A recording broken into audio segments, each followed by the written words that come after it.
Je vais vous présenter un roman qui s'appelle Boom. Il a été sélectionné au prix Facile à lire pour la région Bretagne.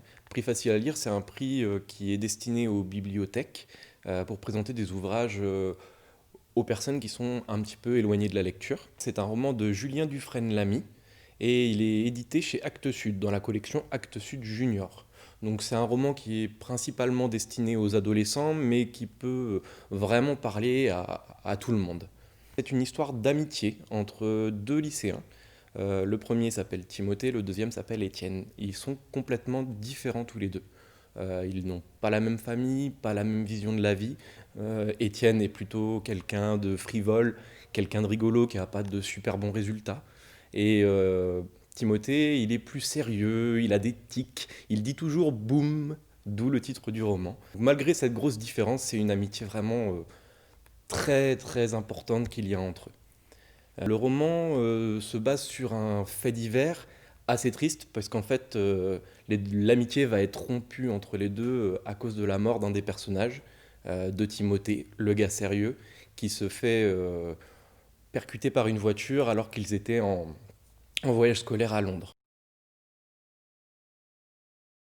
Le narrateur, c'est Étienne, qui nous décrit un petit peu son amitié avec Timothée et qui va avoir de nombreux souvenirs avec lui, des bons, certains un petit peu moins bons. Il va beaucoup parler de sa vie, du drame, du voyage scolaire aussi, etc. Et il va également raconter un petit peu comment il essaye de faire son deuil de son ami. Donc c'est un roman très très personnel. On est vraiment dans les pensées d'un adolescent de 17 ans et on va voir comment il essaye eh bien voilà, de surmonter cette épreuve vraiment difficile. Comme vous pouvez le voir, c'est un roman vraiment très court puisqu'il n'y a que 110 pages et en plus il est vraiment très aéré. Les chapitres font 2-3 pages et les paragraphes ne vont pas jusqu'à la fin de la ligne.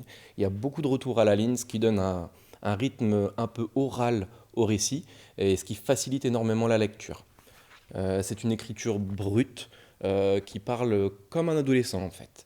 Voilà, on est vraiment dans les pensées du héros et dans sa façon de s'expliquer dans la manière la plus pure possible. Malgré l'oralité de l'écriture et le côté naturel, c'est un roman qui est vraiment pourvu d'une une grosse qualité littéraire au sens oral du terme. C'est-à-dire que Julien Dufresne-Lamy arrive à vraiment insuffler énormément de poésie à travers son écriture. C'est écrit à certains moments un petit peu comme un poème. Il y a beaucoup d'allitération, d'assonance, c'est très oral.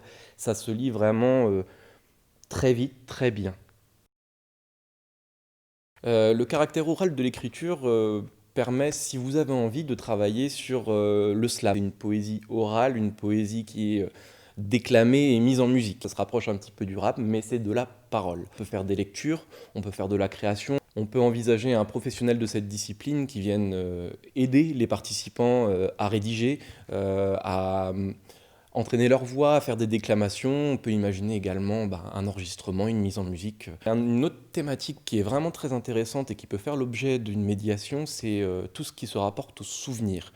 Puisqu'en fait, Étienne, dans ce livre, c'est vraiment un recueil de tous ses souvenirs, de ses sentiments, de son amitié, etc. Donc on peut imaginer avec quelques participants faire une écriture du souvenir ou alors les amener à parler de leurs souvenirs de lycéens, d'emmener de la documentation, des photos, des lettres. Voilà, donc toucher à l'intime, faire quelque chose de vraiment en rapport avec cela, tout en faisant découvrir l'ouvrage aux gens, sélectionner des passages assez émouvants. Boom, c'est vraiment un ouvrage où il y a un avant et un après, l'attentat étant vraiment l'acte central où toutes les choses vont basculer.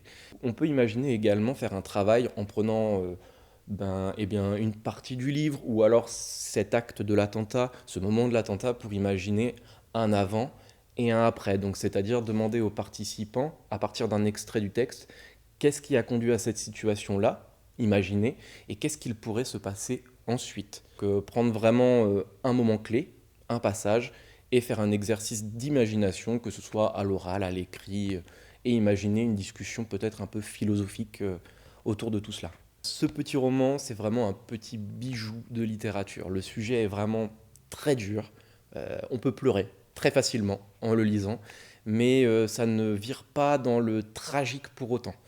C'est un roman qui est plein de positifs, voilà, qui on ressort avec la pêche une fois qu'on l'a terminé.